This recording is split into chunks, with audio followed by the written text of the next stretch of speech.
პირიქით მე მოვუწოდებ ყველას რომ დროულად აიყვანონ ადვოკატები და კარგი საჩივრეები. ჩვენ რა კულტურა ყალიბდება ის თქაუტონება ერთი მხრივ ეს ეკონომიური სიდუხჭირე ხოლო მეორე მხრივ უცოდინრობა და უიმედობა ქართულ სასამართლოების წარმატების მიღწევისას როგორ იქცევიან ჩვენი მოქალაქეების გარკვეული ნაწილი ყველაზე მე ამას ვერ ვიტყვი რომ ძალიან სუსტი დაცვით დაობენ საქართველოში და მე რეცილობენ სტრასბურგში აი ძლიერს ავიყვანო და დავიცავ ჩემ უფლებას. სულ ვეუბნები ხომ მე მოქალაქეებს რომ თუ საქართველოს ეროვნულ სასამართლოებში არ შევქმნით მტკიცებითი ბაზა, არ შევაწარმოეთ ის პროცესი, რა პროცესიც აწარმოებელია ჯანსაღად და სწორად სტრასბურგის სასამართლო ძალიან ხშირი შემთხვევა შეიძლება დასაშოუების ეტაპიც კი არ დაგვაძლევინოს, იმიტომ რომ აგაუშვით ის შესაძლებლობები, რა შესაძლებლობებს ქართული კარგი თუ ცუდი კანონმდებლობა გვაძლევს. ამიტომ ყოველთვის მე ესეც ვთქვი ხოლმე ქალბატონებო ეს სამართლებრივი კულტურა დაუნერგოთ რომ აქ ვიბრძოლოთ ბოლომდე ჩვენი უფლებების დაცვისთვის, ხარისხიანი დაცვისთვის და თუ ვერ მივახცეთ აუცილებლად გავაგზავნოთ ეს ბრძოლა სტრასბურგში. რა თქმა უნდა, მე გეთანხმებით აბსოლუტურად. მთელი კონვენციის იდეა ეს არის, რომ მოქალაქემ პირველ რიგში უნდა ეცადოს, რომ სიმართლეს მიაღწიოს თავის ქვეყანაში და ეს არის ერთგვარი შანსიც სახელმწიფოსათვის, რომ ესე იგი მოქალაქე არ წავიდეს სტრასბურგში და თვითონვე გამოასწოროს თავისი დანაშაული, ასე ვთქვათ. ეს უკავშირდება სწორედ იმ ძალიან მნიშვნელოვან პირობას რომელზედაც ჩვენ ვერ მოვასწარეთ საუბარი შიდა საშუალებების ამოწურვას, ესე იგი ქმედითი სამართლებრივი ყველა საშუალება მოქალაქემ უნდა გამოიყენოს იმისათვის, რომ შემდეგ მიმართოს ევროპულ სასამართლოს. თუ ეს საშუალება ამოწურული არ არის, ისედაც ვერ მიმართავს. როგორც წესი, თუმცა აქვე აუცილებლად მინდა აღვნიშნო, რომ ეს დებულება არ არის აბსოლუტური, ასე ვთქვათ, გაგებით არასდროს არ გამოიყენება. მოქალაქეს მოეთხოვება ამოწუროს მხოლოდ ის საშუალება, რომელიც არის ეფექტიანი და ქმედითი. ხოლო ეფექტიანად და ქმედითად განიხილება ის საშუალება, რომელსაც შეუძლია რეალური შედეგი მოუტანოს მოქალაქეს. როგორც წესი, კასაცია და არიციან ჩვენო მოქალაქეებმა ეფექტიანი და ქმედითი რას ნიშნავს? ეფექტიანი და ქმედითი ნიშნავს იმას, რომ შესაძლებელია, რომ ეს ჯერ თეორიულად უნდა იყოს ქმედითი და მაგალითად თუ საუბარია აპელაციაზე, ეს არის თეორიულად ქმედითი საშუალება, იმიტომ რომ მას შეუძლია ეს უკანონო განაჩენის მაგივრად გამოიტანოს სამართლიანი და სწორი განაჩენი. ეს არის ქმედითი საშუალება. მაგრამ შეიძლება ესა თუ ის საშუალება იყოს არაქმედითი, მაგალითად თუ მას სჭირდება ძალიან დიდი დრო და თქვა რამდენიმე წელიწადი და მოქალაქე ვეღარ უშველის, ან თუ ძალიან დიდი ხარჯებთან არის დაკავშირებული, ეს შეიძლება იყოს არაქმედითი. გაჩნია კონტექსტი. მაგალითად თუ საქმე შეეხება სიცოცხლის უფლების დარღვევას და მოქალაქემ ვერ მიაღწია იმას, რომ საქმეზე ჩატარდეს ნორმალური გამოძიება, შეიძლება არსებობდეს სხვა საშუალებები, მაგალითად ზიანის ანაზღაურებისა, მაგრამ მოქალაქეს ვერ მოთხოვ, რატომ არ საშუალებებს რატომ არ მიმართ, რადგან მისთვის უფლების აღდგენა არის უწინარესად ის, რომ საქმე იქნას გამოძიებული. ამიტომ სასამართლო ასეთი ასე ვთქვათ საშუალებების ამოწურვისაგან მოქალაქეს ათავისუფლეს. ასე რომ ზედმეტი ფორმალიზმის გარეშე გამოიყენება ეს უფლება. კეთილი. ანუ ჩვენ ვისაუბრეთ ახლა ეტაპებზე, რა ეტაპებისგან შედგება სტრასბურგის სასამართლოს პროცედურები და არის ორი მთავარი ეტაპი მისაღებობის და განხილვის. და შემდეგ აღსრულება არის ძალიან სერიოზული. აღსრულებაზეც ვილაპარაკეთ, ვადებს შევეხოთ ქავტონება.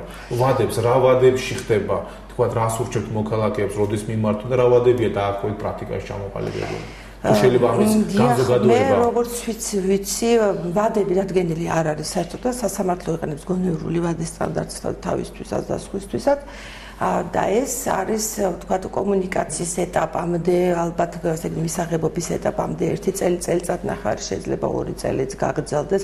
მთლიანობაში 3 წელი დაახლოებით, შეიძლება ცოტა მეტი. ეს იმაზეც არის დაკავშირებული, რომელ ქვეყანას შეეხება საქმე. რუსეთში, მაგალითად, რუსეთის საქმეებზე ეს ვადა გაცილებით ძლიერი, იმიტომ რომ საჩივრების რაოდენობა არის გაცილებით უფრო მეტი. მაგრამ მე მინდოდა აუცილებლად მეთქვა ასევე აღსრულების ეტაპთან დაკავშირებით და მე-14 ოქტომბერთან დაკავშირებით კიდევ ერთი ძალიან მნიშვნელოვანი სიახლე რაც არის შემოტანილი, რომელიც ძალიან მნიშვნელოვანია.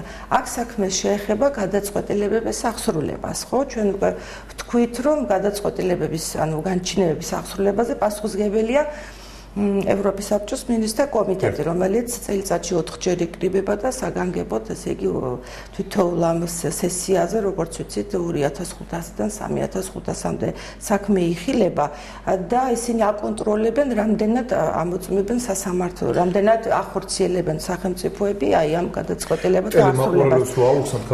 მე დავამატებ თქვენი ნებართვით, რომ ევროპის საბჭოს მინისტრთა კომიტეტი ეს არის ევროპის საბჭოს წევრი ქვეყნების აღმასრულებელი ხელისუფლების განშტოება, როგორც ევროპის საბჭოს აქვს საპარლამენტო ანსამბლე და ჩვენ გვინახავს ხშირად ჩვენი დეპუტატები, რომელიც წარმოადგენლი არიან ევროპის საბჭოს საპარლამენტო ანსამბლეაში, ასევე ევროპის საბჭოს აქვს აღმასრულებელი რგოლი, როგორც წესი, საგარეო საქმეთა მინისტრები შედიან ამ კომიტეტში, ხო, ძირითადად საგარეო საქმეთა მინისტრები და ეს საგარეო საქმეთა მინისტრები მე იდებენ სასამართლო გაწყვეტილებას და რომელმა ქვეყანამ შეასრულა, რომელმა ქვეყანამ არ შეასრულა.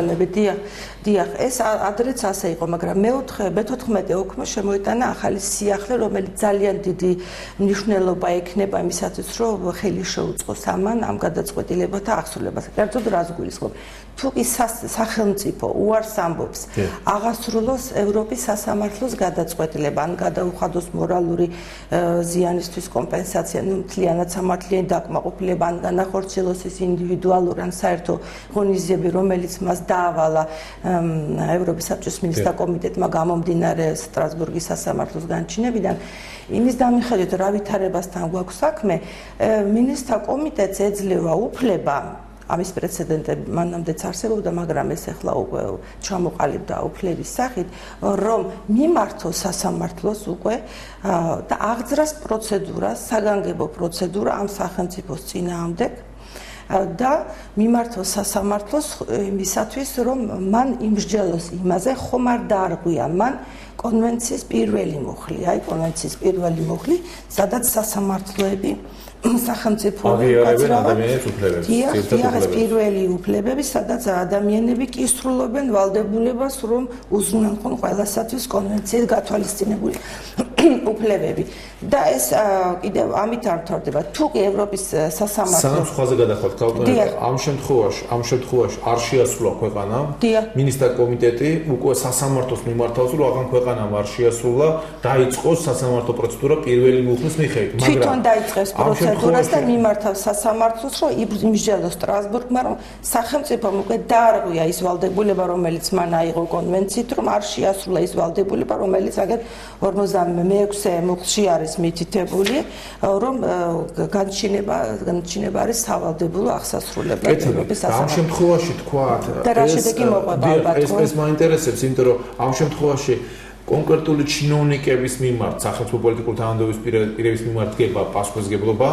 არა ზოგადად სახელმწიფოს მიმართ შემთხვევები არ დამორჩილების თქვა. გეტყვით ახლავე ჯერ ვიტყვი რა შეიძლება მოყვეს ამას შეიძლება მოყვეს ის თუ კი ევროპის სასამართლო ცნობს კონვენციის პირველი მუხლის დარღვას, ამას შეიძლება მოყვეს ის, როგორც აღნიშნავენ, რომ ამ სახელმწიფოს შეუწყდეს ხმის მიცემის უფლება იგივე მინისტრთა კომიტეტში, ან საერთოდ დადგეს იმისა, რომ გაიდიახ, რომ საერთოდ გაირიცხოს ევროპის საბჭოდან, იმიტომ რომ ამ ორგანიზაციაში გაერთიანების მიზანი სწორად ის გახლავთ, რომ მან შეასრულოს ის ვალდებულება, ის ვალდებულია შეასრულოს და თუ კი აღარ ასრულებს იგი ამ ვალდებულებას, შეიძლება დადგეს ეს საკითხი. მართალია ეს ძნელად მოსალოდნელია, იმიტომ რომ გადაწყვეტილებას ამ 2/3-ის კოლეგების ხარდაჭერა სჭირდება, მაგრამ ეს უთაოდ არის ძალიან სერიოზული ბერგეთი. ეხლა რაც შეეხება მას რაც თქვენ მკითხეთ. დიახ, ასეთი შემთხვევა იყო, როდესაც მე მახსენდება ძალიან ცნობილი საქმე ლოიზიდუს საქმე, რომელიც შეეხებოდა კვიპროსელ მოქალაქეს, ის უჩიოდა თურქეთის სახელმწიფოს იმაზე, რომ მას თურქეთის სახელმწიფოს სამხედრო მოქმედებების გამო შეეზღუდა თავის საცხოვრებელ სახლზე ხელმისაწვდომობის უფლება და ეს იყო თავისთავად ძალიან ცნობილი საქმე, ბევრი ნიშნით.